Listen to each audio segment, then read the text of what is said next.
Thursday shows it. This is the Ring of Honor, a.k.a. Shane T, boy, the baddest champion you ever seen, boy. This is Mr. Anderson. This is good old JR Jim Ross, and you are listening. You're listening to Knockouts and Three Counts. Cover! We got a career world champion! That might be one of the craziest knockouts I've ever seen in my life. Knockouts and Three Counts is the podcast, baby! It's the real deal, baby! Knockouts and Three Counts starts now.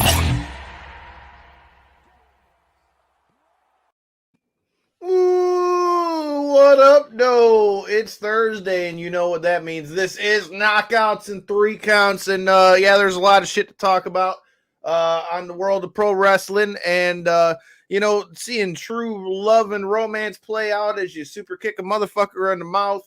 I'm glad I didn't get super kicked in the mouth today, but I'm just glad that I'm off tomorrow, because tomorrow is GCW Detroit. If you're joining the stream, drop in the comments. Let us know where you're watching from. And like I said, there's a lot to talk about. So how y'all boys doing? Doing good, I'm doing man. well Doing on good. a Thursday. Doing well on a Thursday. As I always say, about ready to wrap up another week. Like you say, this week we at least got something to look forward to. Boys are making the trip out to Harpo's Arena. Harpo's venue, whatever the proper terminology is for it. I'm excited to go see what Harpo's is serving out nowadays. I've always heard legendary stories from my dad about all the concerts that used to be held there. So I now get to see what it's like well into the future. So I'm excited for what Harpo's brings. What about you? Man, I'm pumped for tomorrow. I'm ready to kick it with you guys, man, in person, live and in person, Right. GCW. Gonna hang out, shoot the shit, man, and just do what we do, man. Watch some professional wrestling. All right. So, I mean, since you started with GCW, is that where we should start at? I mean, GCW is coming at you live here from Detroit. I'm sure you can watch it on Fight TV as well. They're going to be doing it from Harpo's. I was just looking before we got on here to see what the card is going to be for here in Detroit. We've also had it announced that Kevin Nash is going to be in the building. Rhino is going to be in the building. And on the card, you've got Matt Cardona versus Rhino, Alex Shelley versus past guest of the show, Jimmy Jacobs. You've got Bussy, Ellie Catch, and Effie versus Too Cold Scorpio and past guest of the show, Ricky Morton of the Rock and Roll Express. You've got Leon Ruff versus Rich Swann from Impact, which is going to be an absolute banger. You got Alex Colon versus Hoodfoot, which the local Michigan fans already are well aware of the stylings of Hoodfoot, but I feel like that's going to be a fucking bloodbath.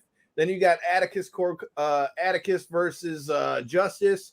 You've got the Sheik versus Tony Deppen. There's going to be a scramble match and more. So just off the card, man, how are you guys feeling about GCW tomorrow? I'm pumped for it. This is my first GCW card, man. I know you guys been a few times now, so I'm ready to get out there, man. See some hardcore stuff, some deathmatch stuff. Even if it's not labeled a deathmatch, you know some glass is going to be flying. So I'm ready to see it. I'm ready to see it. It's going to be rowdy, too. I always love the GCW crowds, man. So I'm pretty excited to be in that crowd. That's going to be dope. Oh, yeah, dude. It's going to be a lot of blood. Yeah, that's one thing I can definitely attest to. We had even kind of brought it up a little bit in the pre-show. This will be my third event for GCW to this point. The first two, there's more light bulbs and glass broken there than I've seen probably in my whole life. So it'll. I hope it lives up to that expectation. Put it that way, you know. What matches are you guys looking forward to off of that? I'm more of a scramble guy, dude. So I'm pretty pumped for that. Yeah. I love seeing those scramble matches. It's just like unpredictable shit. You know what I mean?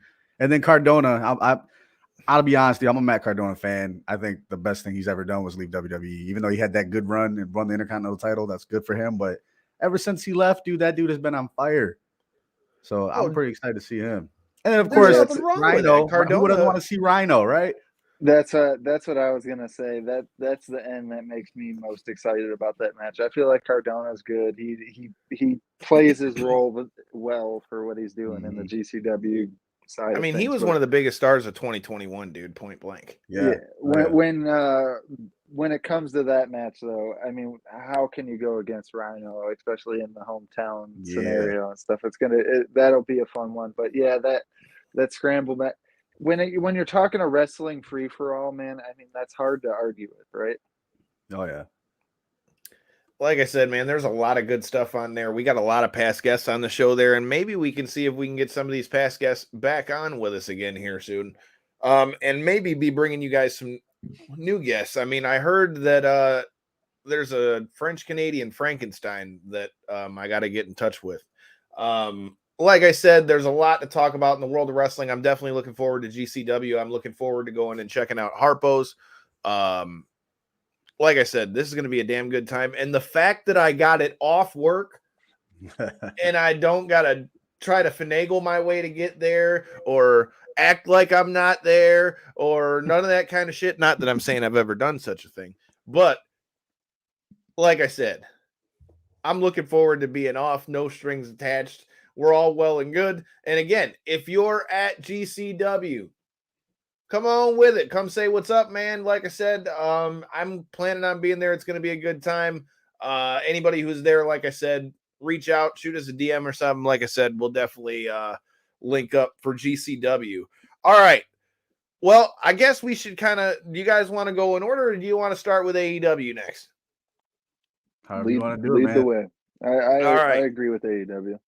All right. Yeah, So we're starting with AEW. First of all, we had the debut of Brody fucking King, which first of all, I'm a big fan of. And Brody, if you hear this, I would love to have you on the show. Definitely somebody that I reached out and tried to get while he was in Ring of Honor. Like I said, him teaming up with Malachi Black, who for anybody who isn't aware, they're already the PWG champions. So it's not like they haven't tagged together. And the dynamic that they've got with the size of Brody King and how agile he is for being that big. And then you throw that in with the kicks and everything that is Malachi Black, man. I mean, that is another banger ass tag team for however long they stay a tag team added to that AEW roster. What are your guys' thoughts on the debut of Brody King? I love it, man. And honestly, I don't think the House of Black is done with it. I think we're going to have more people coming in, but I know AEW is overloaded right now in the roster and everything, and they have so many guys, man. There's so many bodies over there, but I think it's important. I think we'll touch on this later. I think they're trying to put together, like, you want the trios thing to come back, right? I mean, I think by the end of the year, AEW is going to have a trios title. There's going to be. They should. They should. I mean, they could just snag up the homies from STP, and they could just be the inaugural. Exactly. They're building something almost like a new division. It's something that WWE don't have. WWE doesn't do well with factions. I think history shows that. So I think that's what's making them different in that sense. I know we're signing a lot of guys over there, and there's not enough room. But if you could package them up into little small stables like that, you've now created an entire new division of wrestling, which I think is awesome. I love the 6-man matches, bro. Trios matches are fun. It was always something that Ring of Honor had that kind of made them stick out because they obviously had the trios titles, as I mentioned, past guests of the show, Shane Taylor and Shane Taylor Promotions, Khan and Moses. You can check out all those interviews if you hit that subscribe button, check them out in the archives. But with that being said, I think AEW doing that with all the teams they've got from Death Triangle to the Young Bucks and insert Kenny, insert Adam Cole. They'd said last night, I mean, you've got Adam Cole and Red Dragon. I mean, there's so many different ways you can go through this. You got best friends. I'm all for a 6-man thing, but that's I guess kind of my question with that, because a lot of people were given a hard time because AEW kind of got hit by a small crowd at AEW Dynamite on Wednesday. Do you think that that's because they were hitting North Carolina so much in the last little bit, or do you think, do you think it's just, an off night? That's a good question, man. I mean, I guess we don't know how it is with the whole pandemic thing. We don't know who's And I mean, it didn't look bad on TV. I'm not saying like Right. it looked empty, but when you see those pictures circulating, like everybody wants to shit on WWE, I think this is just proof that like wrestling as a whole has like. And I mean, I think COVID has a lot to do with that shit. Right. Yeah. I mean, like I said, we don't know how it goes in which state, especially down there. Yeah, and we don't know what the whole, not to be political or anything, but we don't know what type of mandates or anything if you had to show up to the venue with a negative test or if you had to show proof of vaccination or something along those lines. Yeah. A lot of that stuff discourages people from showing up to the venue. That's why you see like Dana actively talking in terms of the UFC that he just refuses to go to any of these states that have any type of that stuff because it's just going to affect his bottom line. Pretty So much, it very well could be a case of something like that. Or like you say, it very well just could be regional burnout. If you've been to a place 6 times in the last 6 months, I mean, there's only so many fans in that area with such deep pockets. I mean, yeah. you can't expect somebody to bring, even if it's just them and their kid, even if it was just me and my kid was a huge wrestling fan, that's still a $150, $200 a night if you buy decent enough tickets, food and parking. So yeah, it very well Yep. could just be a regional burnout. It's hard to say though. And the other question I got with that, do you think they should have debuted Brody King last week? And I say that because there was a pop when he came out, but I was listening to Busted Open this morning and I was hearing people that were there saying that other people were like, they didn't know who Brody King was. When last week, people, as soon as the lights went out, motherfuckers were chanting for Brody King. They knew what time it was and they were waiting for him to come. I almost wonder if they should have debuted him the week before, but like I said, I'm a big fan of Brody King, so I'm ready to see any and all of what they're going to try to do with him in AEW. Where were they the week before? I want to say Rochester, I think was where they were. So like East Coast, yeah. Or no, they were in New Jersey. They were in New Jersey last week. Okay, so Ring of Honor territory, pretty much. Yeah. So yeah, that would have made sense. Yeah, I could see. I mean, like I said, though, dude, I think that tag team and the dynamic they're going to have between Black and Brody King, dude, that's going to be some bad motherfuckers. And they could do more with it. You know what I mean? If you're going to create a new stable, the House of Black, there's plenty of guys that fit in over there, and maybe even guys not there yet. You never know, man. But I do like the fact that they're crossing the lines between, PWG and AEW now. So now they're working over there as the tag team champs, and now you're doing something over at AEW. I think that's great for wrestling, just to blur the lines, go back and forth. You know what I mean? It only does good things. Never a bad thing to jump back and forth like that. So that's cool. Yeah, I agree with that 100%.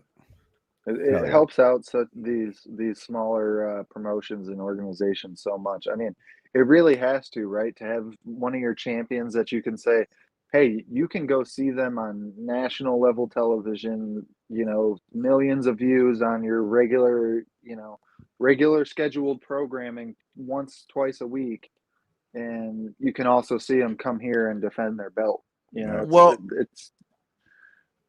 The only thing with PWG is a little different because even though they're a smaller promotion, they got like a cult-like fan base because they're like the underground where everybody knew where they were coming. Like if you go and look back at the roster of people that have like come through that place and the matches that have happened there, dude, it's fucking insane. Because and the thing is, Excalibur, another guy we've interviewed on here, you can check that out as well. He was one of the guys who was working with PWG and helping book at PWG and stuff like that. So they already have that connection there. So PWG, like I say, man, and like you said there, I mean, I love seeing all of what we've been seeing with everybody bouncing from place to place, which that's another thing we got to talk about. Shout out to past guest of the show, PCO, who the news came out that he signed with Impact Wrestling. What are your thoughts on the French Canadian Frankenstein going to Impact? I mean, with him making the appearance and stuff the other week, it wasn't necessarily that big of a surprise, I guess you could say. But it was the initial debut was the surprise to me more so than the signing after the fact, I guess you could say. I think it's good for him, man. Great for him personally. I mean, let's face it, the dude's not a spring chicken anymore. You know what I mean? So the fact that he's getting his shot still, and there's still value in him, right? There's people that still see value in PCO. He's still doing good ring work. His Twitter stuff is great. All the YouTube videos are great, man. So there's still value in him. And the fact that like Impact of all places can pick him up like that, I think it's good for the company because there's a lot of things you could do with PCO, man. Clearly he's valuable. So good for him. Not to mention Impact is a company that's shown they're willing to go kind of like outside the box when it comes to like some of their ideas and vignettes and things like that. And for somebody like PCO, especially with the character that he's got now, I think that that's going to be a great fit for him there, especially if they're going to be bringing more of the Ring of Honor people in there. We still are yet to see if, OGK and Maria pop back up on Impact. Obviously it's going on right now, so I don't know if they have shown up. If you guys are watching Impact, feel free to let us know in the comments if they have shown up. But I definitely wanted to give a shout out to PCO, and stay tuned. You never know. Maybe you might just see the French Canadian Frankenstein in a box near you. All right, back to AEW though. What are your thoughts on CM Punk versus Wardlow, man? Because we've already been kind of seeing the seeds planted for a bit with, Wardlow and MJF having their issues, but we still haven't gotten to see anything with CM Punk and MJF. And then so last night we saw Wardlow versus CM Punk, and he beat the dog shit out of CM Punk. And then CM Punk caught him slipping, got him with a cradle and got the pin after Wardlow had power bombed him like 8 times and once through a table. Yeah. What are your thoughts, man? Do you think that this makes Wardlow look weak because he lost to Punk like that? Or do you think it still keeps him strong and all that? No, Go ahead, Corey. Go ahead. If anything, it just does exactly what I feel like I've been saying about CM Punk the whole time since he's made this move to AEW. He goes in there and he builds up the people that he feels as though deserves the shine. And this was another clear example of that. Even though he was able to get the win, and even though he was able to, further his career towards the top and stuff, when you see somebody with far less name recognition and stuff like that, and they put on such an amazing match against somebody like CM Punk, that's the very first thing that my mind goes to is he must have enjoyed either what he's seeing from him or what his character build or whatever the case be. He had a reason why that match played out that way. Well, I mean, I think Wardlow's definitely one of the young bucks, one of the young bucks that's going to be a star for them. But I think this is more got to do with, getting to MJF, because I think that's what we're building at this point is they're on a one-way crash course for that. And with Wardlow being, MJF's hitman, I think CM Punk's probably going to plant some seeds in Wardlow's head and, kind of start to plant the little dissension. But I mean, to me, it's a good look for Wardlow to beat him up. It's not a bad thing for him to get caught by a guy like CM Punk, who's got all that experience on him. I mean, if anything, that way, like I said, I didn't have a problem with that stuff. I'm definitely looking forward to MJF and CM Punk when they go at it. That was like a classic, like vet versus like newbie guy. And not newbie, I mean, Wardlow by any means new, but like the vet versus the newer guy. I mean, let's put this guy over, and he looked great. Wardlow looked great, but CM Punk's still the vet. Mentally, he's steps ahead of guys like that, right? So the fact that he rolled him up with the pin like that, I think that's something. I mean, he didn't just beat him; he didn't whoop his ass. He got his ass whooped the whole match. What was it, like 6 or 7 power bombs or some shit? He whooped his ass. But we're just adding a layer. We're adding another layer to that CM Punk MJF final match, man. And I already told you how I think that's gonna go. So let's keep adding those layers, man. I'm with it, bro. I mean, speaking of veterans versus younger guy, I mean, we've got it in the reverse because we saw the return of the Murder Hawk monster, Lance Archer, and it's clear that he wants him a crack at some cowboy shit. So I don't know, man. I like that match. I mean, Lance Archer is a hell of an athlete and a fucking savage. And Hangman Page, man, has shown that he's can weather the storm so far. So what are your thoughts on Archer versus Hangman? Good for Archer because it's good to have those guys, and it's like a fresh face in a sense, in AEW. So it's good to have those guys in the main event picture. It's also good for Hangman too, because we want to get victories under that reign. So throughout the year, want to keep building prestige to that title, keep building his name more so. You know what I mean? The more wins, the better, right? I mean, look at Roman Reigns, for example. He's beating top guys and top guys and top guys. So you think he's taking out the Murderhawk monster then? I do. I think it's gonna be a hell of a match. We might even see like a oh shit, this could happen the other way type of gig. But yeah, I think we're building the superstar that is Adam Page right now, Lance. And I think he's just gonna be a stepping stone to the next level for him. Don't tell him I said that. Yeah. Let's hope he doesn't see this. All right. Well, the last thing I wanted to talk about is, like I said, I mean, finally, we're seeing it acknowledged that I mean, this is okay. So this has always been one of my pet peeves with wrestling, especially as I got older. I totally understand like talent wanting to keep their, their relationship and their career separate. But when everybody knows what time it is, and especially in wrestling, like, I don't know. I like when it's all played into, you know what I'm saying? When it's like acknowledged and all that stuff, because last night we saw, the doctor DMD came out to help her man Adam Cole as they fucked up the best friends, man. As I was watching, I'm literally watching like, damn, where's Chris Statlander at? As soon as she comes out, Waka got that shot to the back, and it was donezo after that. And then did you notice how, I need to get me a girlfriend that'll do that. Hold somebody's face while I fucking super. Wow. Here, I'll hold him up right quick. Wow. So, like I said, I'm single. I'm now accepting applications, but you must be able to hold for super kick.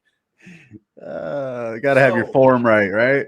Hell yeah, you must be able to hold for super kick, because if you can't hold the head steady and then I kick his head off the wrong way, then we're in a big trouble. So, yeah, dude, like I said. Now, let's talk about NXT. NXT. What are your thoughts on the way that the biggest thing with NXT 2.0 was that they wanted to kind of kill some of that bridge and the disconnect from NXT to the main roster. What do you think so far in the two biggest examples we've had of people that they've kind of built up that down there, being Braun Breaker, who is your new NXT champion, and Grayson Waller, who they've brought AJ Styles down to NXT to face? What are your guys' thoughts on Grayson Waller and Braun Breaker, and how do you think that they're going to translate as they go throughout WWE? Well, Braun Breaker, man. I have to say, go ahead. You're good. Go ahead. What I have to say about it is it's definitely seeming, you can tell they're more hand-picked potential stars compared to what the direction of NXT used to be, where it was kind of like, yeah, there was potential in them and stuff like that. But like you say, you can tell that these guys are more on the rise to the point where they're for sure going to make it to the roster. It's just a matter of when compared to if they're going to, where a lot of the previous champions, it seemed like will they make it? Are they good enough? Does Vince like them? Stuff like that. That doesn't seem like the case anymore. So in that term, yeah, that he did a great job, I guess, crossing that bridge or building. I mean, he's still in NXT. He hasn't gone anywhere, but I don't think that it's any secret. Hell, I'd be shocked if he's in there longer than 6 more months, to be honest. Yeah. I mean, he's thinking like SummerSlam or something.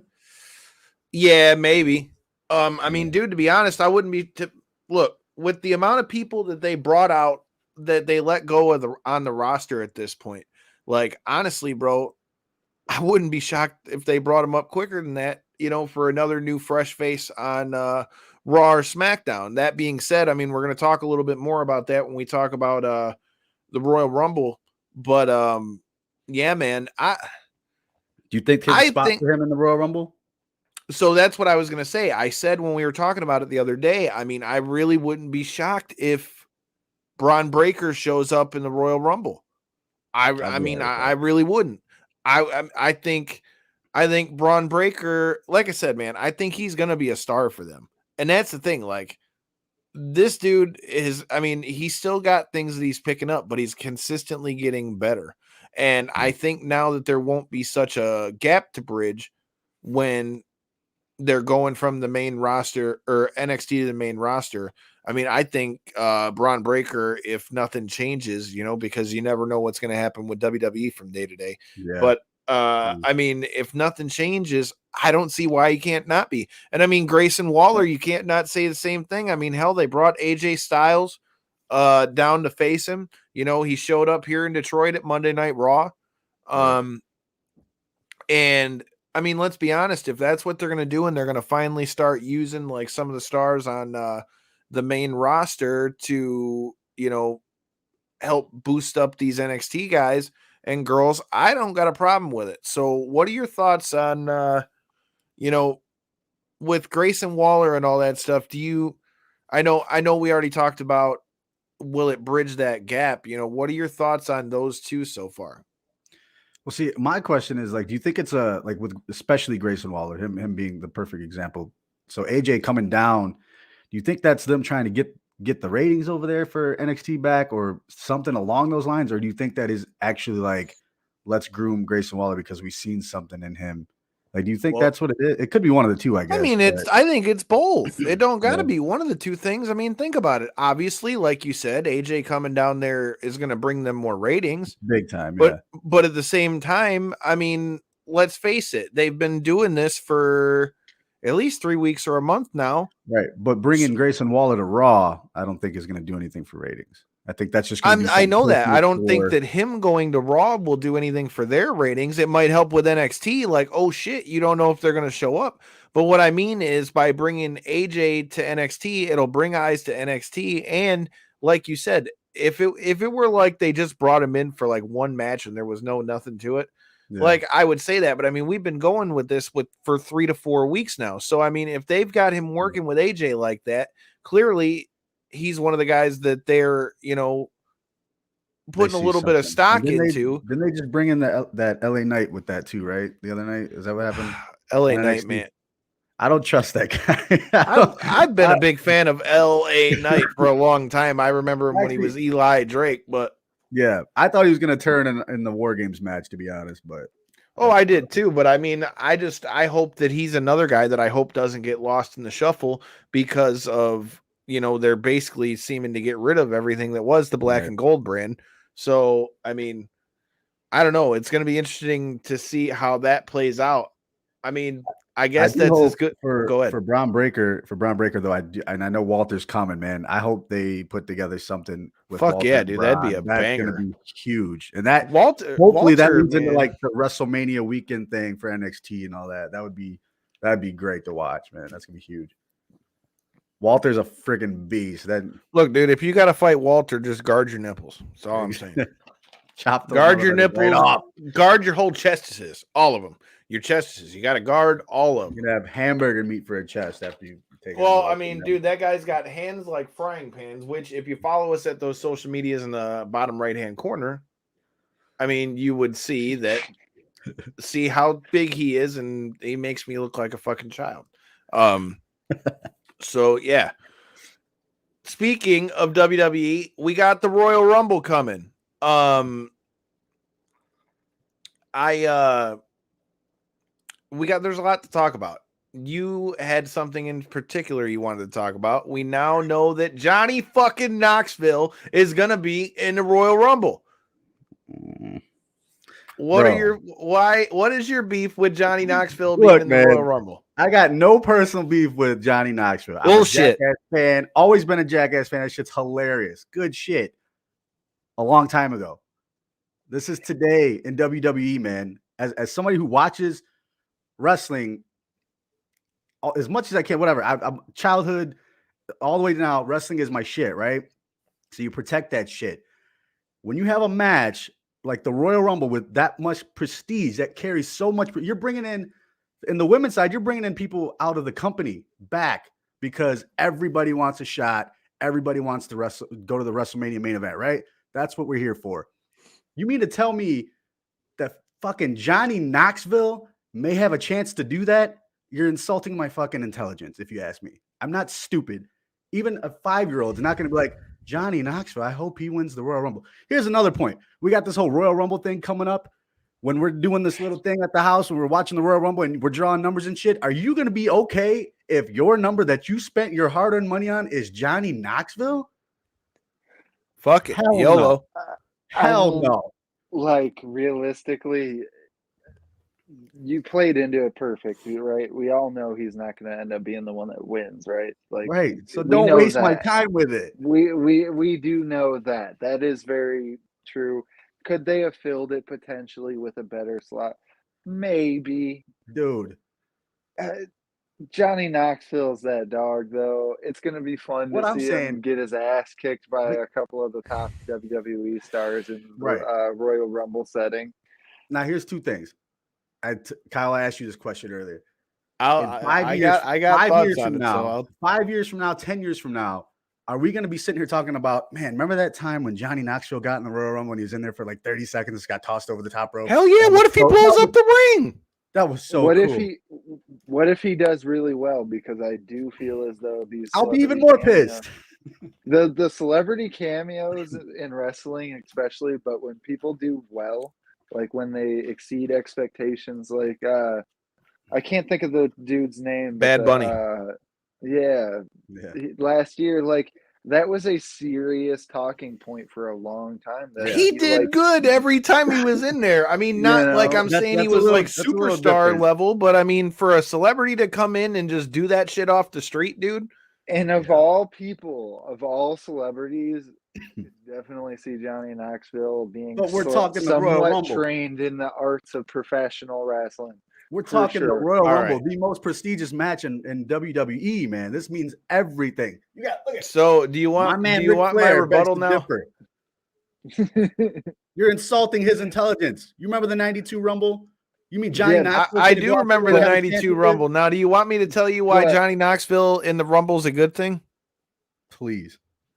Number one, I think you need to take you a hit real quick. Just I'm getting worked up, bro. Woosah, bro. Now let me explain to you why I think that it's a good thing that they're doing it. Look here, dude. You just said it yourself when we were talking about the Women's Royal Rumble. They've lost so much of their roster. They had to announce all the names that they were probably not all the names, but a lot of the names they were bringing in on the female side. On the male side of things, you know, again, they've let go of so much talent, dude. I mean, by bringing in Johnny Knoxville to take up one spot out of 30. And here's the thing. What even says that Johnny's got to take the spot? What if Johnny comes out there and blows up the fucking ring and says, well, I didn't really want to be in the, I got my chance. So. I was in the Royal Rumble. I'll let so-and-so take it. I doubt he's not going to get, I doubt that he's going to not get in the ring, but by you bringing Johnny Knoxville in, you're bringing more eyes to the product, dude. That's the thing. It brings up eyes. And I mean, you're sacrificing one spot in the Royal Rumble for that. And if I know the WWE, it's not like they probably don't have a plan for for Johnny Knoxville. So I'm interested to see what the fuck they do with it. And if it brings more eyes to wrestling at this point, ultimately, isn't that what we should all want to see? Because more eyes to wrestling does better for wrestling as a whole. But so WWE, for me, though, do you think we need more and more? What's eyes wrong with it? I mean, it could be anybody, man. Bring in Eminem, dude. You got the new Jackass movie coming out, right? I mean, it's pro wrestling, like Corey said. I get that, but dude, you could have did anything else. Not the Royal Rumble. The Royal Rumble carries prestige, man. Well, what would you rather do? Have him have a one-on-one match at WrestleMania like fucking Snooki? Be the host of the Royal Rumble or something. I don't know. They did this shit with other fucking whack ass celebrities. But Johnny Knoxville, though, he's like a glorified stunt man, dude. You can't have him running around. Have him running around the entire pay-per-view, just being a tyrant and just pranking people the whole time. You know what I mean? You could have did anything with them to promote that. You don't gotta take a spot away from somebody else. What if that spot is supposed to go to Walter? What if that spot's supposed to go to Braun Breaker? Sorry, Braun, not this year because we got Johnny Knoxville. Something tells me that if it came down to that, Braun Breaker might just beat out Johnny Knoxville. I'm just saying. So for the sake of legitimacy, yes, like I say, that spot could and probably should be filled with a more qualified person. But if you're talking the most qualified, there is non-wrestler, not performing pro wrestler that there is in the world from the celebrity world, it's got to be Johnny Knoxville, right? With all the bumps and bruises he's taken in his whole life, I mean, he's gonna make it entertaining one way or another, right? That's the whole thing. I just hope he doesn't throw anybody out. And I hope that when we get together, Well, for the dude, he's Royal got to Rumble- throw out Sami Zayn's ass, dude. It's got Yeah, to. right. I'm gonna be so mad if when we're doing this little Royal Rumble shindig and my guy is Johnny Knoxville. You're gonna see me lose my shit. Dude, what if your guy gets thrown out by Johnny Knoxville? Even worse. God. That's why you got to make sure you follow all those KO3C Pod social media so that you can see his live reaction. Because I will post that shit. But yeah, I don't got a problem with it, dude. Like I said, the Royal Rumble. I mean, what? Here's the other thing you're not thinking about. What if they do like they did like when Drew Carey came in that motherfucker and all that stuff, where they built it up all through the night and gave you a story leading into it? Like, you don't know what they're gonna do with it. I mean, dude, we've seen it happen. We've seen it happen how many times where people show up in the Rumble? I mean, like I said, I think it brings eyes. I don't think it's I don't think necessarily it's a bad thing. And I mean, like Corey said, and like I've said, I mean, we all know that the guy can take getting the shit kicked out of him. Well, I guess it remains to be seen. I guess we'll keep you updated on that situation. We'll keep you updated on if J-Bone has a temper tantrum when J-Bone when he comes down the ramp. What the fuck? I hate Johnny Knoxville. He gets shot out in a cannon to the ring, from the ramp to the ring, shot out of the cannon. Now that would be cool, but there you go. Don't get in the ring. What if he starts super early and ends up in the top 5? Like, what if he works all the way till the end? No, there's no way. Number one, he wouldn't have the wind to make it that far, unless he like hides into the ring or something. He pulls the Jerry Lawler. God, man, let's not talk about it no more. Can we just move on? He's so mad at Johnny Knoxville. So mad about it. I'm so mad about it. Dude, that might have to be what has to go on to social media. You know, if you guys think we should tweet Johnny Knoxville and tell him that J-Bone hates him, man. All right, dude. Well, while we're talking about the Royal Rumble, another thing I wanted to talk about, I found myself going down the rabbit hole. What are some of your favorite Royal Rumbles, J-Bone? Oh, well, this one. 1992, man. The year I was born.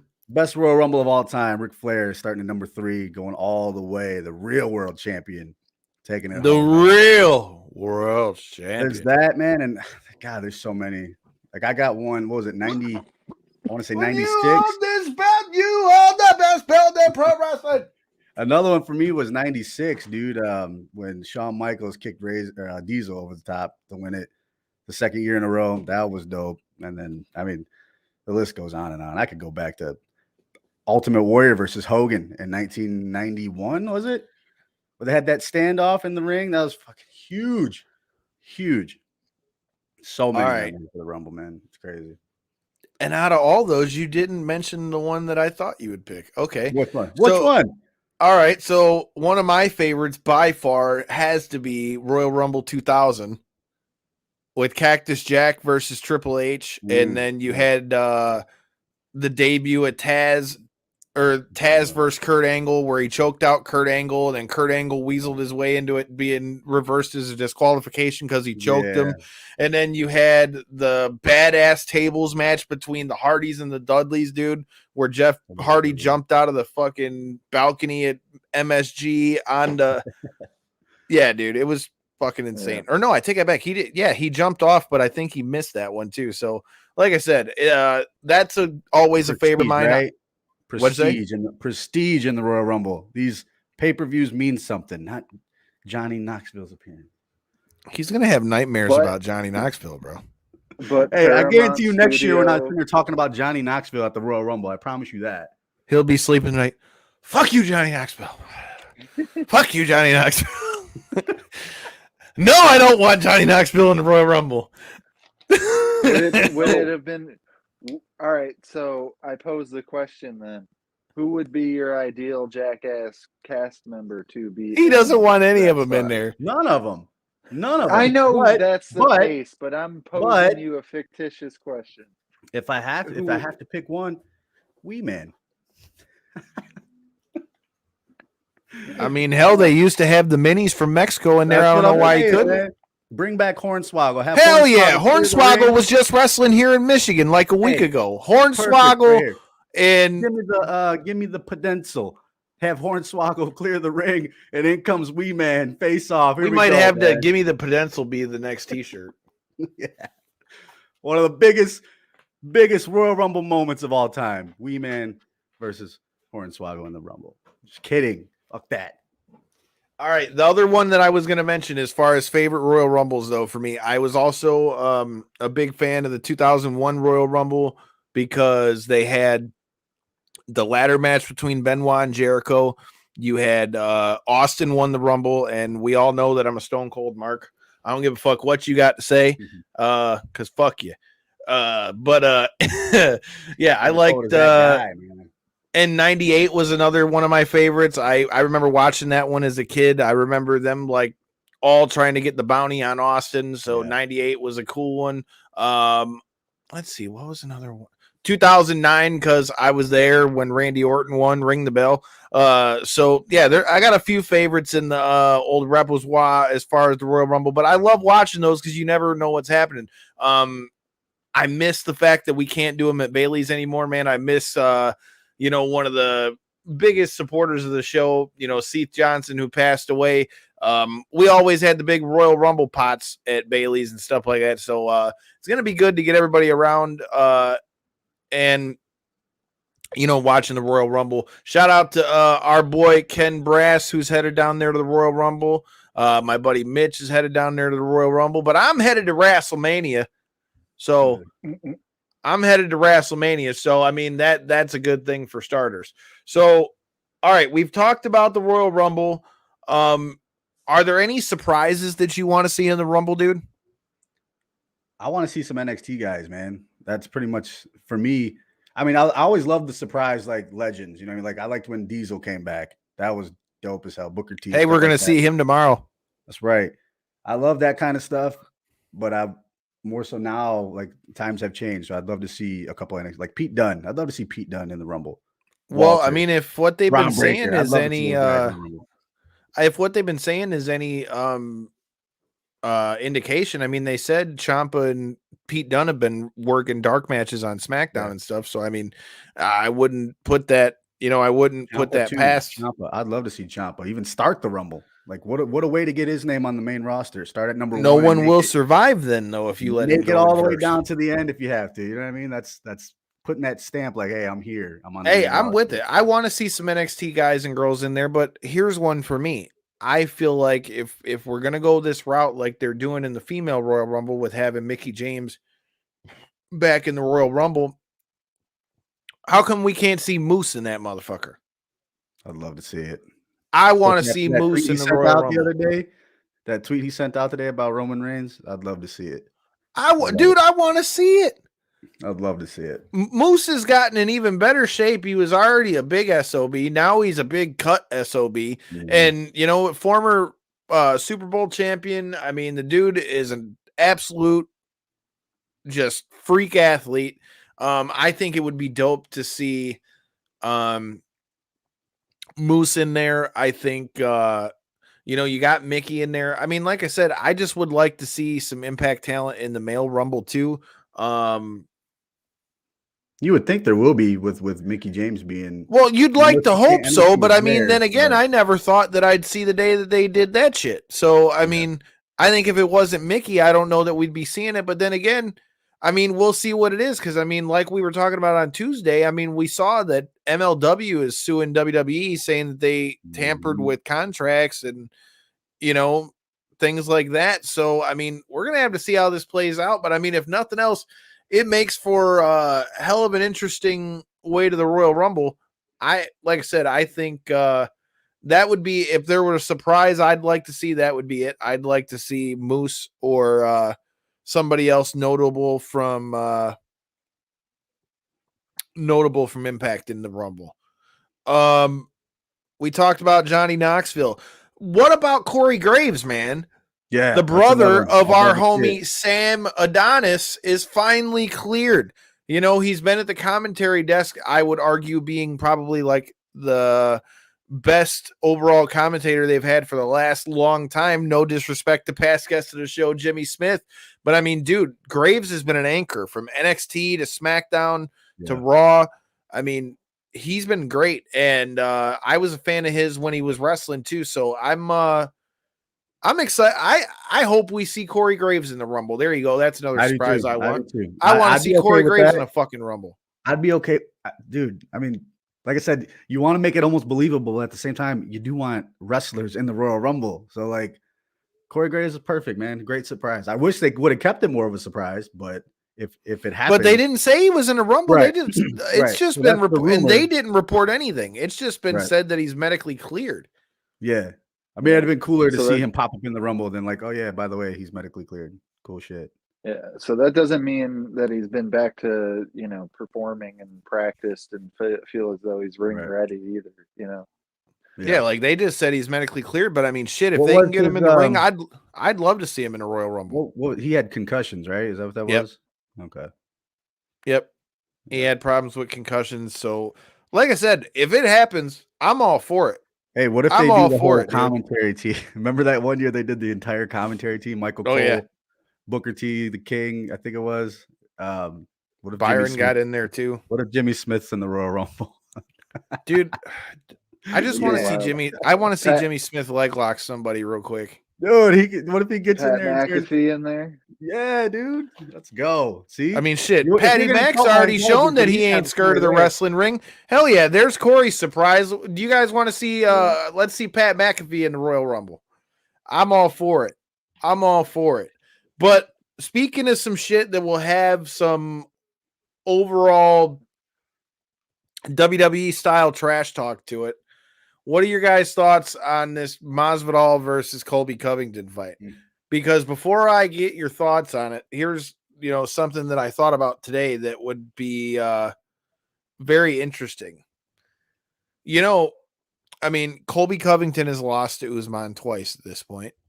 Masvidal's lost to him twice at this point. I feel like the loser of this fight might lose their big name capability after this fight. Go ahead, Corey. That one's on you, man. Damn, Kathy didn't take no time to respond. She said, "Colby, that is all." Woo. Yeah, I think it's going to go Colby's direction too. And unless Masvidal lands one of his flying knees or one of his more offensive techniques, but yeah, I feel Colby's going to end up dominating that fight. To answer with Kathy there, but the fight itself, man, super excited for it. Do I think either one ends up losing their star power? Potentially. Like, it depends on and how not even in a matter of star right? power, because we've seen Conor McGregor can just get his ass beat every time that he's in the cage, and people aren't going to care. But you're talking about a complete. I mean, Jorge. Are you going to be able to be looked at for a title fight? Pretty much. Jorge was starting to reach that point of stardom where he could, suffer some losses and it wouldn't necessarily hurt him. And I feel as though he's still at that point. So even if he does lose, it really depends on the fashion of how either one loses, right? Like if Colby ends up flatline and is knocked out on the ground, it's going to not look great for his career. That being said, he's still, I truly believe, the close as you could get to champion of the division. If Kamaru Usman wasn't around, he's the champ. Tenfold. He beats pretty much everybody else in the division. The only person I could even see potentially giving him a problem is Leon Edwards, but I feel like his wrestling would be too much for Leon. So it's going to be an interesting fight. We're going to see how great Jorge is at defending off the pressure and defending off the takedowns and stuff. But I feel like Colby's going to have too much for him. I honestly do. You don't think that there's any credence, though, to what Dean Thomas and everybody else has been saying about the fact that since they were such close to training partners and were sparring partners like that, Masvidal seems awful confident that even with all things being said, that he knows the kryptonite. Now, there's something to be said for him training at MMA Masters now, but I mean, dude, to have that little mental edge over your opponent, man. I mean, that could be a thing. And my thing is, with the way they've opened up the odds, dude, I don't see Masvidal that big as big of an underdog as they're making him. What's the current odds? Pretty much close to 3-1. Oh, really? Yeah. See that That's a little fucking agree. disrespectful, in my opinion. Yeah, I agree. Because it ain't like, I mean, you gotta even saying what we said about Masvidal. Here's the thing, bro. Masvidal, his last 2 losses were to the champ. So I mean, same thing with Colby though. Was Masvidal's last fight against Usman? Yes. The one he got or no, his out? last fight was against didn't he fight again after? No, it was. Okay. It was yeah, I thought so. His last fight was Usman, but I mean, I'm not saying that Colby hasn't, but that's what I'm saying though. Like with the whole thing with everybody, that's why I wonder, could this fight change the trajectory for one of them in a major way? Because that's the thing, dude. Like, yeah, right now you can't really say shit about Masvidal. But if he loses this fight, I mean, I don't know. I just like the backstory to it. I like that it's got the pro wrestling feel to it. Oh yeah. I think what Jimmy Smith said is definitely going to be the truth. I think the shit talking is going to be way better than the fight. Yeah. But they're gonna talk us into the pay-per-view, you know what I mean? Dusty Rhodes, now baby. That's the biggest thing. That's the biggest thing to me that I feel as though we're kind of missing out on as fans and just as the fighting public in general, really, is this had been rumored so many times to be the 2 coaches of a tough season. If we would have got them 2 on a tough season, it would have literally we would have got to see the progression of this rivalry play out over a 3-month, 4-month span before we got to the fight.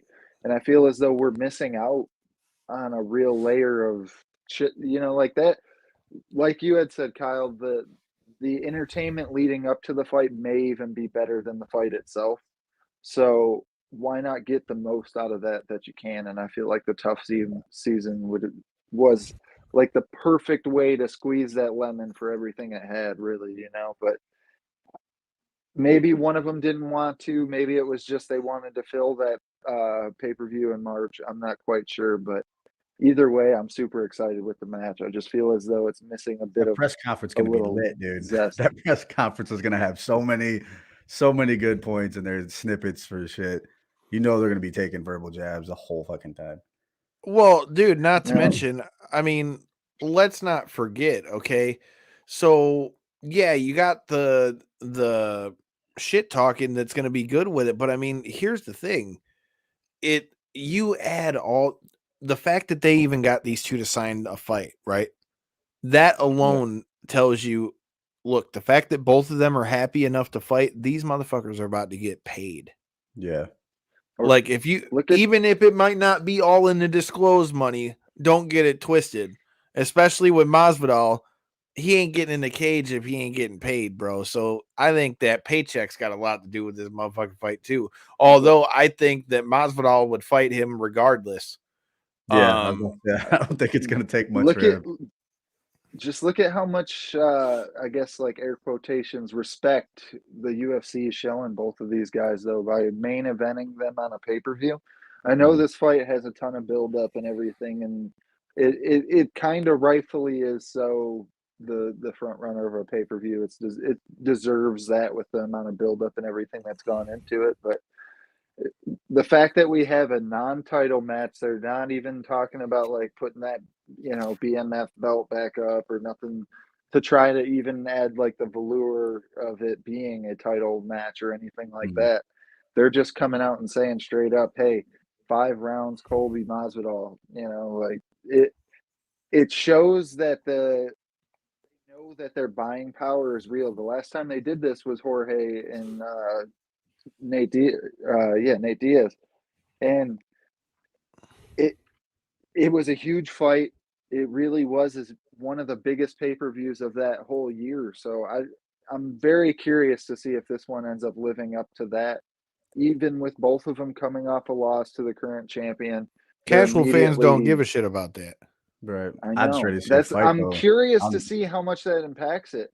Are the buy rates going to be what they're expecting them to be? Like, Kamaru Usman and Colby Covington reportedly did like 900,000 or something, which is really, really, really Right, great. but I UFC think it'll do pay-per-view. good So, because the shit talking will make people want to see them fight.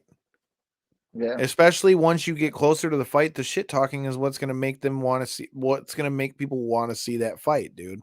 I think, like I said, the talking alone is going to be what talks people into the seats with that fight. All right, Is this a 74.99 worthy fight? You think? I mean, put it this way: I've got more they interest in haven't wanting to announced- see that fight than a lot of the $69.99 pay-per-views that I fucking bought. Yeah. Yeah. That's a good point. That's a good point.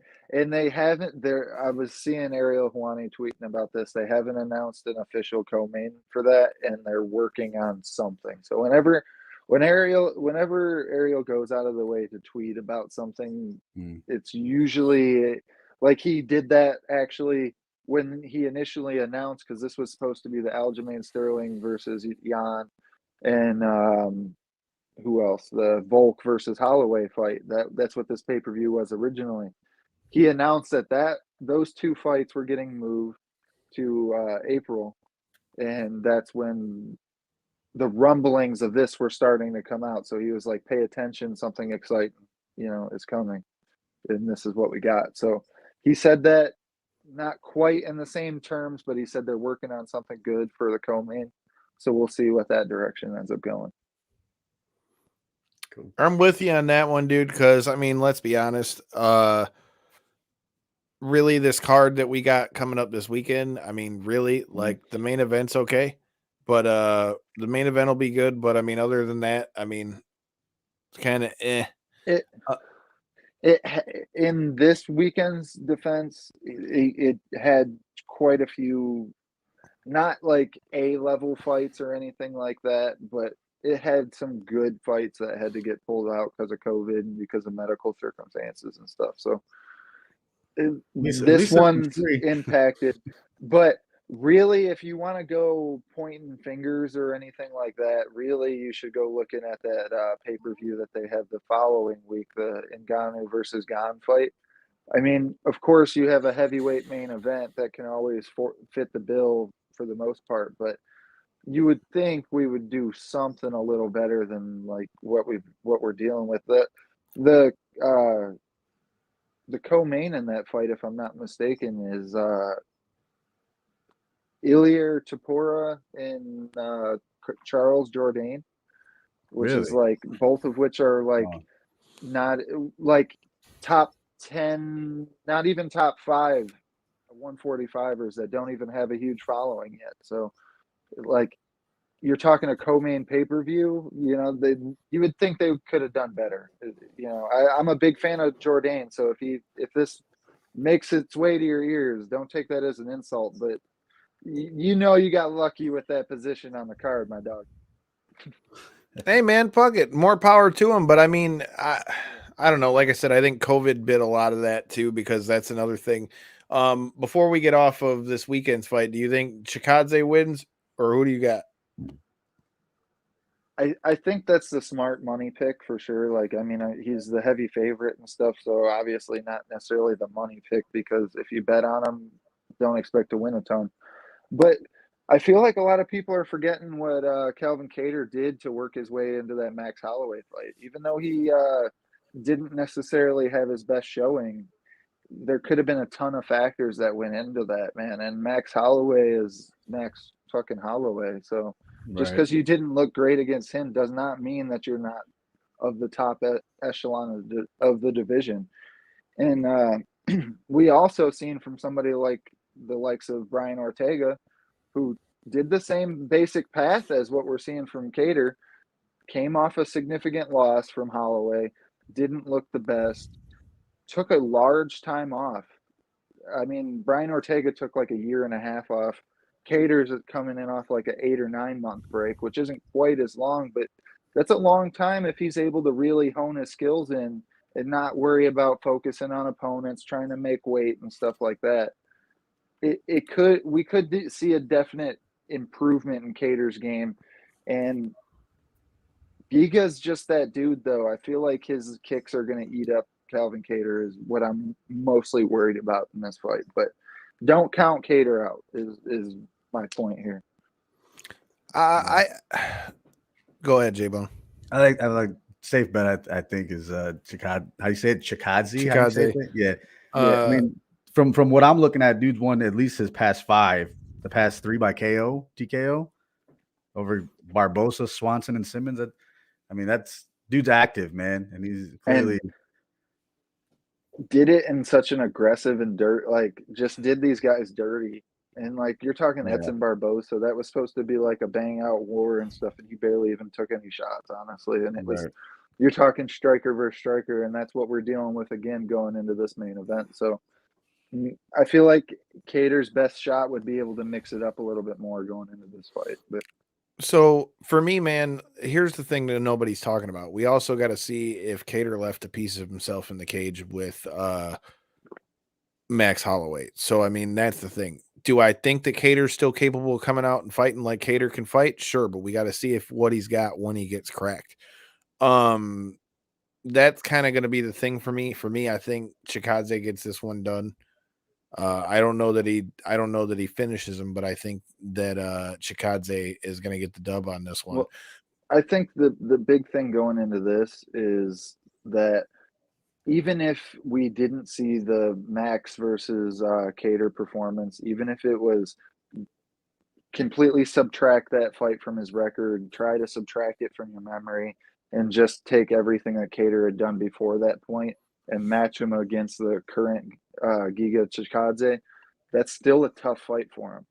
No matter what, it's a very tough I'm fight. definitely not saying it's not. So what I'm saying is for him to come back from a very tough fight and to go immediately into another very tough fight, it's going to really show what he's about, I guess you could say.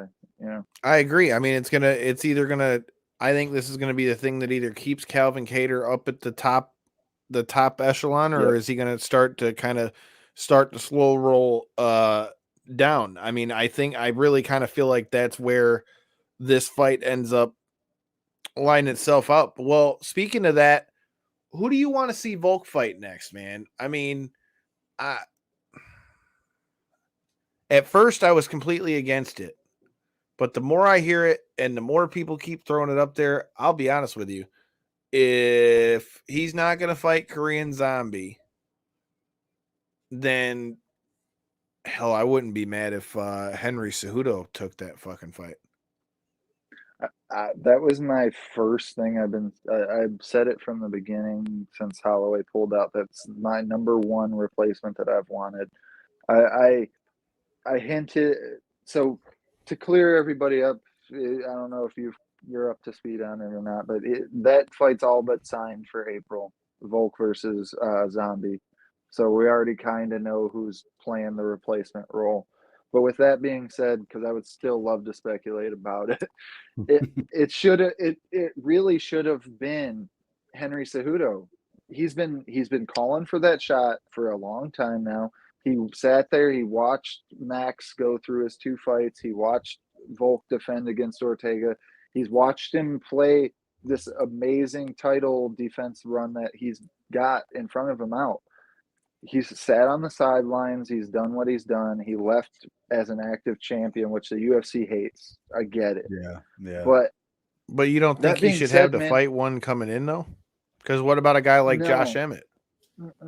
He's a two division champ, and to be honest with you, this is almost kind of a tailor-made match up for him if he's going to fight at 45. This is like arguably the shortest guy in the top 5, top 10 even.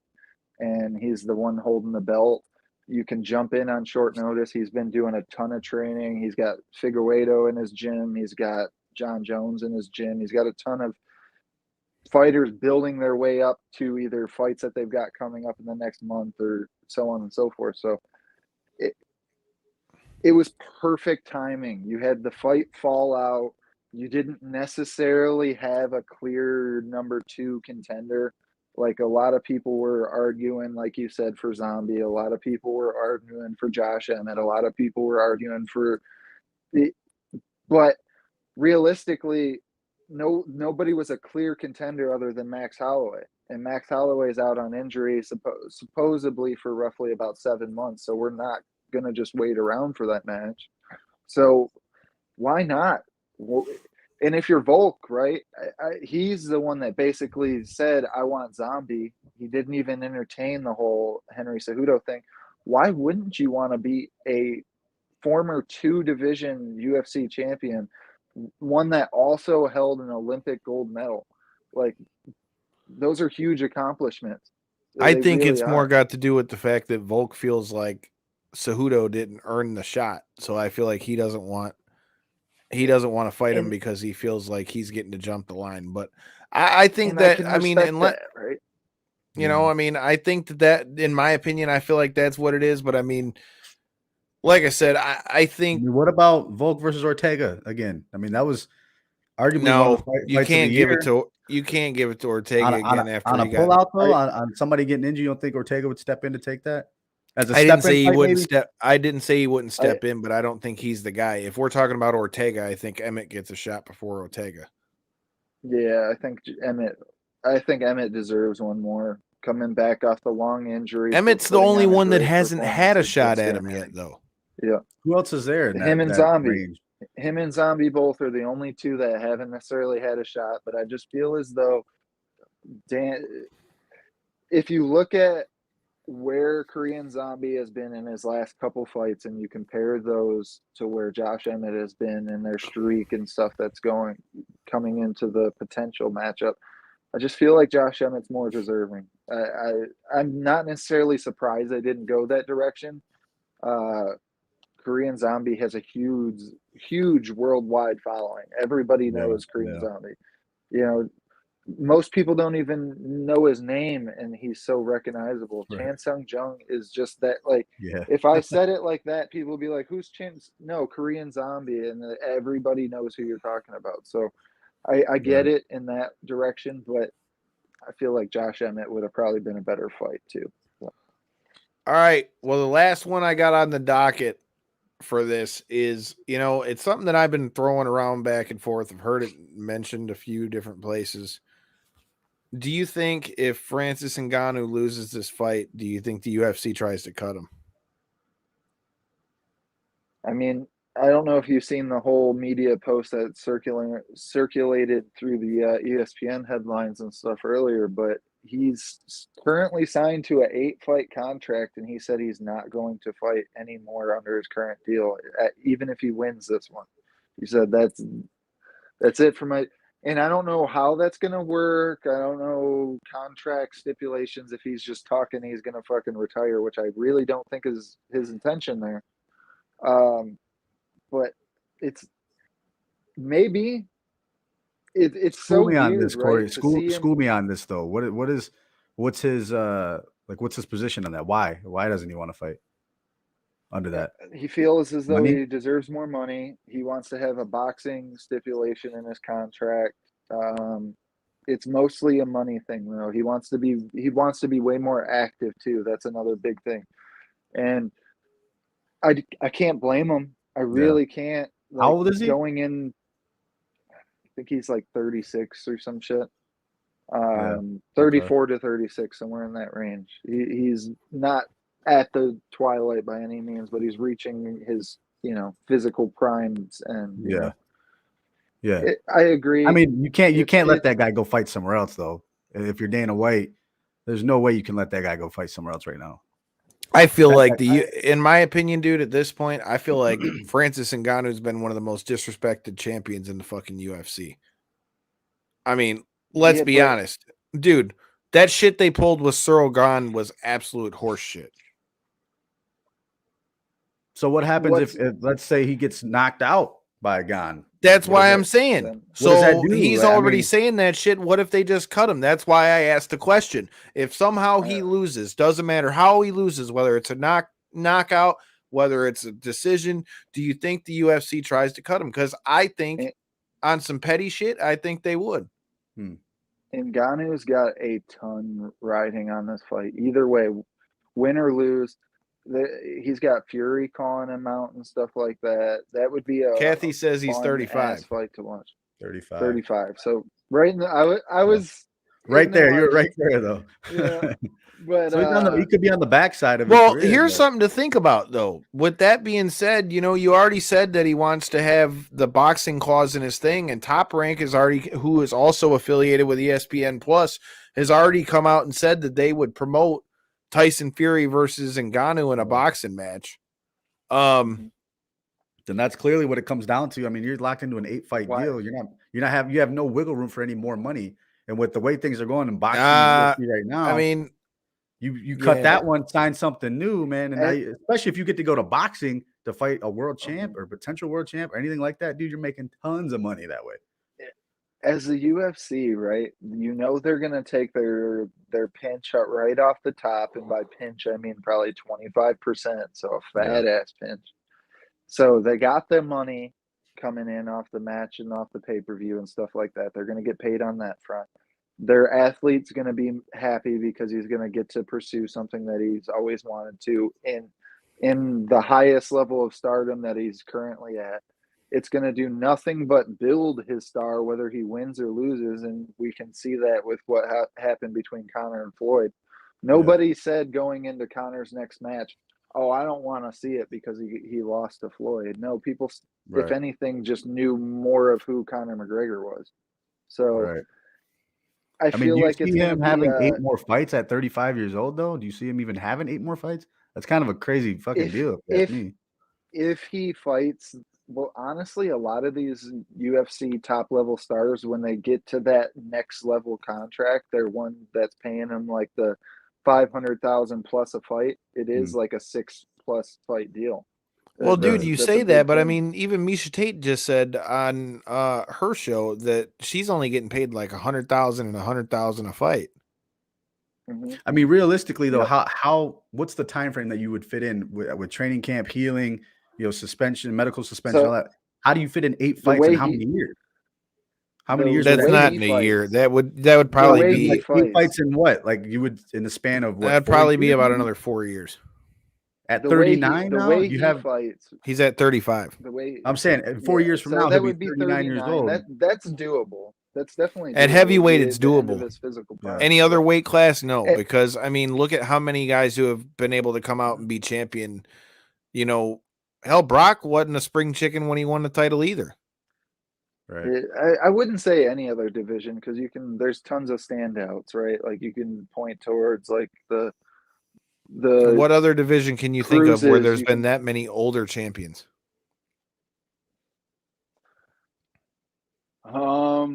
55 had quite a few older champions before Khabib in recent started to take over. No, before Khabib and stuff started to take over. That's what I'm saying, but I'm saying in current, heavyweight is the only division in MMA that you've seen that many older champions, period. It would have been like heavyweight if John Jones wasn't running the division for as long as he was. You could say that kind of about DC and his a little bit of an era, run and stuff that he was on the twilight of his career. He was like 37 defending the belt. So it's not unheard of, but yeah, it's definitely the later stages, and heavyweight does help that. But with what he's wanting to do, he is wanting to defend his belt like 3 to 4 times a year. And with his fight style, he doesn't really lose to people, and he gets it done so fucking quick. It could happen. It's just that whether the UFC wants to spend that much money in promotion and putting him in that many fights. But how much money are they spending in promotion though? Because it's not like they promote it, and that's the other issue. That was my other issue with Ngannou as a champion. You've got a tailor-made story in that guy. Mm-hmm. You hyped up the way that he had to get there to get to the cage and all that shit. The guy goes out and beats the shit out of arguably the greatest heavyweight of all time, like nobody else has. And then what happens? You make an interim title within a month of him winning it because he said he wanted more time to be ready to defend his belt when he was on a promotional tour promoting your fucking belt in Africa. Yeah, it's kind of a shit deal. I'm just saying that sounds pretty shitty to me. Deal, man. But So why it though? is, but Why it is that? isn't. Over a month's time, that's bullshit. So it wasn't a month; it was over 3 months. But the month that you're referring to is the fact that he said he could fight a month later, but they wanted to fill that spot in August. Exactly, and that's Clear that up. bullshit. It is. It completely is. Especially, like I said, it was yet a again- fucking proven fact. He was out there promoting their fucking title. There was pictures of it all over the place. And because he said, I wanted more time to be able to be prepared. I mean, shit, don't you gain some kind of champion's bias for winning the fucking heavyweight title? You would think so. You would think, right? And I agree with you on all those fronts, except for the fact that there wasn't really necessarily a clear number one contender at heavyweight. You could have said it was gone before, but more than likely you would have been lying and saying I think before that should have been the that number he one needed contender more fight fights. anyway. Yeah. So him and Derek Lewis was a number one contender fight that just so happened to have this fancy thing called an interim. That interim title I is don't think bullshit, though, because that's disrespectful. I don't think it took. So many people say it was shitting on Ngannou, but I think it was really just declaring a clear number one. And all it really does is help that number one when they do, solidify this belt, because now he's also included in the pay-per-view buys. So all it does is help the other. I'm not a athlete, fan of interim titles, whether it's MMA or takes wrestling. away I'm that not a much. fan of them. That's See, interesting stuff. I never even knew all that. I think there's instances where they're way more deserving, right? Like the Corey Sandhagen versus But that Jan made fight. sense for there to be an Deserving. interim championship fight, though, because Yep. they needed to figure out what they were going to do for the belt. Mhm. This one, like we just said, was essentially a number one contender fight. But by you putting a title on it, you're essentially saying that whoever wins this fight is going to be your champion when you've got a clear champion. Not only did he win, he finished the best reigning heavyweight champion of all time. Don't get me wrong. I like DC. Stipe is the best heavyweight of all time at this point, at least in the UFC. Yeah. So he beat him and fucked him up. And you're saying that's the guy that needs to have an interim title? So sorry, just for me, I thought it was dumb. Now, if you would have just said, so you're saying when Dustin Poirier got the interim over Max Holloway, that took away from Khabib's run? I don't like him. I don't like him even then, and it does. Or when Colby Covington won the interim belt, that took away from Kamaru Usman's run? I do, and I'll tell you why. Because by doing that and they're making an interim champion, I just feel like unless it's a situation where like a guy is hurt and out for like, I don't know, almost a year, some roughly. kind of significant amount of time, over 8 months, we'll say. Right. Roughly. If you're out 8 or 9 months and can't fight, and you got a guy that's like two guys that are the clear number 1 and 2 that, are next in line for it, fine. That makes sense. But why can't you just call it a title eliminator? For me, by putting that title on it, though, it just, I never been a big fan of that shit. Dude, even in pro wrestling, I say it all the time. I know it'll never happen again, especially with like both of the main shows being on different networks. I like there being one champion. Yeah. Here, perfect example. That's even bled into wrestling at this point because fucking Sammy Guevara just won the interim TNT championship because Cody was deemed unable to compete. But I guess, and here's another thought that I just thought of.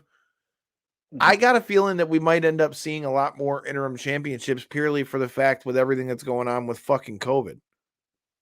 It very well could be. Yeah, it could be a thing. What I think the whole thing is, Kyle, and not trying to necessarily, I think you're looking at it from a wrestler's bias because you grew up watching wrestling. Not that you didn't grow up watching fighting. We both know you grew up watching fighting as well. But I think you're looking at it from a wrestler's perspective in the fact of you had even noted we're putting this belt on this guy saying he's going to be our champ. That's not necessarily the case in fighting. It just indicates that who would have been the champ except for the current champ. It depends on the situation. In this situation, this shit's on Ngannou. especially with all the shit that happened in the media and him coming flat out and saying, I'll fight him, just give me a month. That is shitting on Ngannou. Maybe not in every situation. I just said there are situations where it makes sense why you would do an interim champion.